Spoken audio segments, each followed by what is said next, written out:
Hi sir, எப்படி இருக்கீங்க? நல்லா இருக்கு. ஓகே, நீங்கள் உங்கள் பட்ஜெட் பிளானில் எதெல்லாம் முக்கியமான செலவுன்னு நினைக்கிறீங்க? முக்கியமான செலவு பார்த்தீங்கன்னா பசங்களுக்கு படிப்பு செலவுக்கு முக்கியமானது. ஓகே. அப்புறம் அந்த வேலை வாய்ப்பு ரொம்ப இங்கே இல்லை. ஆட்டோலாம் ரொம்ப இதுவாக இருக்குது. எல்லாம் ஃப்ரீ பஸ் விட்டதுனால ஓகே. ரொம்ப கஷ்டமாக இருக்குது. அது கவர்மெண்ட்டே எடுத்து நடத்தினா நல்லா இருக்கும்னு நினைக்கிறேன். Okay sir. இப்போ பார்த்தீங்கன்னா இந்தியா வந்துட்டு நெக்ஸ்ட் மந்த் பட்ஜெட் பிளான் போடுறாங்க, ஃபைனான்ஸ் மினிஸ்டர். அதில் என்னென்ன மாற்றங்கள்லாம் கொண்டு வரணும்? இப்போ நீங்கள் வந்துட்டு ஃபைனான்ஸ் மினிஸ்டராக ஒரு நாள் பதவி ஏற்கிறீங்கன்னா என்னென்ன மாற்றங்கள் கொண்டு வருவீங்க? இந்த ஜிஎஸ்டி வரியெலாம் கொஞ்சம் கம்மி பண்ணால் கொஞ்சம் நல்லாயிருக்கும். Okay sir. இப்போ நீங்கள் வந்துட்டு ஃபேமிலிக்கு பட்ஜெட் போடுறீங்கன்னு அதில் எது ரொம்ப அத்தியாவசியமான செலவுன்னு நினைக்கிறீங்க? முதல்ல பிள்ளைகள் படிப்பு செலவு தான் அத்தியாவசியமான செலவு. அதுக்கப்புறம் வீட்டை பராமரிக்கிறதுக்காக நம்ம சாப்பாடு செலவு, மற்ற பலசரக்கு சாமான்கள், அப்புறம் மருத்துவ செலவு. இப்போ மருத்துவ செலவுன்னு பார்க்கும்போது நீங்கள் எதுக்கு மோஸ்ட்டாக ஒதுக்குறீங்க? இது மருத்துவ செலவு எதுக்கு ஒதுக்குன்னு கேட்குங்களா? ஏதாவது நம்ம தெரிஞ்ச ஒரு இன்சூரன்ஸ் கம்பெனி எதுலேயும் அதில் போட்டு வச்சோம்னா அந்த அவசர தேவைகளுக்கு இந்த மருத்துவ செலவுக்கு உதவும். Okay sir. இப்போ பார்த்தீங்கன்னா நெக்ஸ்ட் மந்த் வந்து இந்தியா ஃபைனான்ஸ் மினிஸ்டர் வந்துட்டு பட்ஜெட் பிளான் போடுறாங்க. இப்போ நீங்கள் ஒரு நாள் ஃபைனான்ஸ் மினிஸ்டராக பதவி வைக்கணும்னு வச்சுக்கோங்க, என்னென்ன மாற்றங்கள் கொண்டு வருவீங்க? எந்தெந்த செலவெல்லாம் குறைக்கலாம்னு நினைப்பீங்க? முதல்ல அந்த கீழ்த்தட்டு மக்கள், அடித்தட்டு மக்கள் முன்னேறதுக்கு உண்டான வாய்ப்புகளை உருவாக்கி கொடுக்கணும். ஆனால் நம்ம அரசாங்கம் அதெல்லாம் உருவாக்கி கொடுத்துருக்கு. மக்கள் அறியாமையில் அதை அடுத்தவங்கள குற்றம் சொல்லிக்கிட்டே இருக்காங்களே ஒழிஞ்சு தேடி பார்க்க மாட்டேங்காங்க. எங்கெங்கே என்ன இருக்குது என்னங்கிறத தேட மாட்டேங்காங்க. ஒன்று. ரெண்டாவது, நம்ம யாரும் கொடுத்து வந்து நிறையாது, நம்மளே உழைச்சி முன்னுக்கு வந்தால் தான் இது பண்ண முடியும். ஒரு ஆள் கொடுத்தாருன்னா ஒரு நாள் கொடுப்பாரு, 2 நாள் கொடுப்பாரு, அதுக்கப்புறம் அவரால் கொடுக்க முடியாது. நம்மளே உழைச்சி நம்ம சொந்த பலத்தில் தான் முன்னேறணும். அப்புறம் நாட்டினுடைய பாதுகாப்புக்கு இராணுவத்துக்கு அதிகமாக செலவழிக்க வேண்டியிருக்கு. ஏன்னா இன்னைக்கு உள்ள காலங்கள் வந்து போட்டி பொறாமை உள்ள காலமாக இருக்குது. ஆசியா கண்டத்தில் இந்தியா முன்னேறிட்டு இருக்குது அப்படிங்கிறத சீனாவுக்கு பிடிக்க மாட்டேங்குது. அவன் வந்து நம்மளை எதிரியாக தான் நினைக்கான். ஏன் அப்படின்னா நம்ம ஜனநாயக நாடு. நம்ம பிரதமர் உலக நாடுகளை எங்கே போனாலும் நம்மளை சிவப்பு கம்பள வரவேற்பு கொடுத்து அவங்களோட அடுக்கலை வரைக்கும் நம்மளை கூட்டி போயிருந்தாங்க. அவனை கூட்டு போக மாட்டாங்க. ஏன் அப்படின்னா அவனை நம்ப மாட்டாங்க. ஏன்னா அவன் எதனாலும் அங்கே என்ன திருடலாம், அந்த டெக்னாலஜியை என்ன களை வாங்கலாம் அப்படின்னு தான் பார்ப்பான். ரெண்டாவது, அவங்ககிட்ட ஜனநாயகம் இல்லை. இங்கே ஜனநாயகம் இருக்குது. ஜனநாயகம் வந்து அடித்தட்டு மக்கள் வரைக்கும் நல்லா பசுமையாக வேரூந்தி இருக்குது. நம்ம மக்கள் என்ன யாரும் எதுவும் கொடுக்கணும்னு நினைக்காம அவங்களே இந்த வேலைவாய்ப்புகள் எவ்வளோ உருவாக்கி கொடுத்துருக்காங்க. அதை பார்த்து நம்மளே சுயமாக நம்மளோட திறமையை வச்சு முன்னுக்கு வரணும். ஆமாம், அதுதான் நம்ம நாட்டுக்கும் நல்லது, நமக்கும் நல்லது. நம்மளை பார்த்தா நம்ம சந்ததிகளும் பின்னாடி வரக்கூடியவங்களும் பார்த்து செய்வாங்க. சும்மா வீணாக உட்காந்து பொழுத போக்கிட்டு காலம் கழிக்கிறது வந்து நல்லது கிடையாது. சார், அதே மாதிரி நீங்கள் சொன்னீங்களே இந்த மாதிரி அடித்தட்டு மக்கள் நிறைய இது கொண்டு வந்திருக்காங்க கவர்மெண்ட் சொல்லி, என்னெல்லாம் உங்களுக்கு ஐடியா இருக்கா சார்? அவங்க இந்த இன்னைக்கு எதுவும் சுயதொழில் செய்யணும்னா பேங்கில் கடன் வாங்கி செய்யலாங்கிற அளவுக்குலாம் வச்சுருக்காங்க. அதில் நம்ம கரெக்டாக அந்த டியூ கட்டிட்டோம்னா அதை மானியம்லாம் கொடுத்து தள்ளுபடி பண்ணுதாங்க. அதுக்கப்புறம் இந்த முத்ரா திட்டம்னு வச்சுருக்காங்க. அது பெண்கள் முன்னேறதுக்கு உண்டான வாய்ப்புகள் அதில் இருக்குது. பெண்கள் தனியாக அவங்க சொந்த காலில் நிற்கிறதுக்கு போய் எதுவும் ஒரு பேங்கில் லோன் கட்டி ஒரு சுய தொழில் செஞ்சு முன்னேறலாம். அதுக்கு வாய்ப்பு இருக்குது. அதெல்லாம் நம்ம பிரதமர் திரு நரேந்திர மோடிஜி அவர்கள் வந்து எல்லாம் செஞ்சு கொடுத்துருக்காங்க. நம்ம அதை வச்சு நம்ம மேற்கொண்டு முன்னேறமே ஒழிஞ்சு இப்போ அந்த மரத்தில் ஏறணும்னா இந்த இது வரைக்கும் தான் தூக்கி விட முடியும். அதுக்கப்புறம் அவங்க தான் ஏறி போகணும்.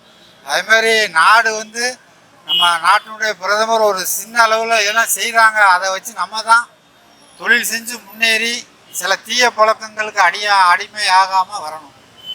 மக்கள் இப்போ காலையில் எந்திரிச்சோடனே டாஸ்மார்க் எங்கே திறந்துருக்குன்னு பார்க்கலாம். அந்த மாதிரிலாம் இல்லாமல் நம்மகிட்ட உள்ள தீய பழக்கங்கள், அந்த கெட்ட பழக்கங்களை விட்டுட்டு நல்ல பழக்கங்களை கொண்டு வந்து நம்ம முன்னேறிக்கணும், பார்த்து முன்னேறணும். அது முன்னேறினா நமக்கும் நல்லது, நம்ம நாட்டுக்கும் நல்லது, நம்ம சந்ததிகளுக்கும் நல்லது. விவசாயிகள்னு பார்த்தீங்கன்னா இந்த அதான் நிதி வந்து கம்மியாக தான் கொடுத்துருக்காங்க. இந்த வருஷம் அதிகமாக கொடுப்பாங்கன்னு நினைக்கிறீங்களா? விவசாயிங்களுக்கு வந்து நிதி வந்து கண்டிப்பாக சேரணும், இதுக்கு மேலே போய் சேரணும். ஏன்னா விவசாயி பார்த்தா தான் நம்மளுக்கு மக்களுக்கு வந்து தமிழ்நாட்டுக்கு வந்து எல்லாமே கிடைக்கும். அதை வச்சு தான் நம்ம உயிர் வாழணும்.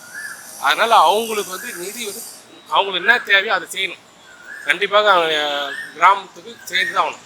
அந்த நிதியில் தான் நம்மளுக்கு வந்து எல்லாமே வருது.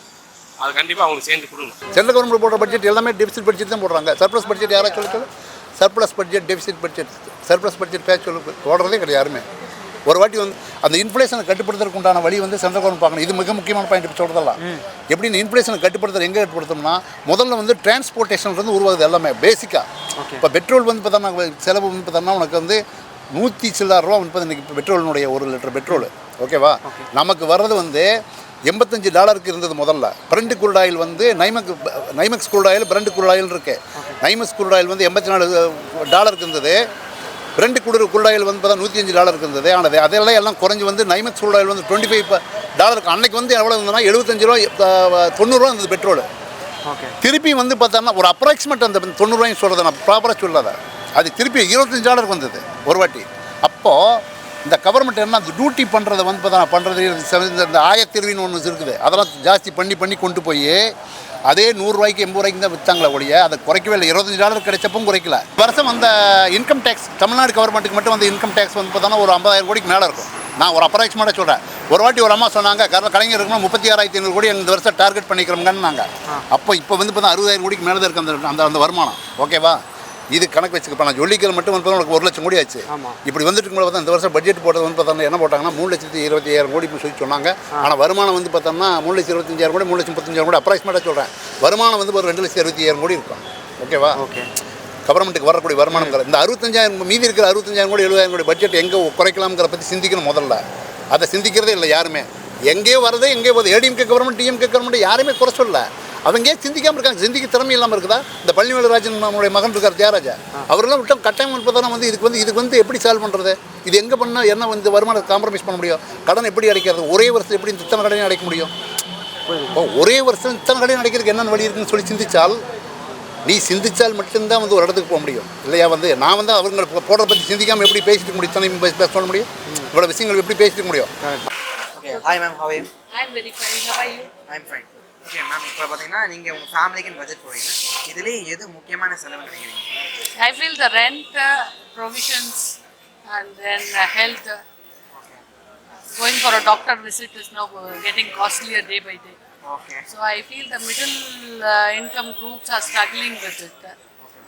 Not everything is covered under the medical insurance. Okay. You name it, there is still lot of gaps which has to be filled. Generally, for a surgery they are paying out, but there are every year you have to have a medical checkup, and that brings lot of disturbances to a middle income group. Avalata allocate panna mudiyadhu and the funds immediate. So there should be an insurance which fills the gap between. And the other one is retirees. Okay. Retirees do have a pension, but the economy is moving in a faster pace. அப்போ அவளுக்குங்கிறது கொஞ்சம் benefits வேணும். Whether it is going to be, see, not everybody can be locked inside the house. They need to move outside also. அவளுக்குன்னு ஒரு pilgrimage, ஒரு tour which should fill their pockets. அந்த மாதிரி. Otherwise, I think the finance minister is doing well.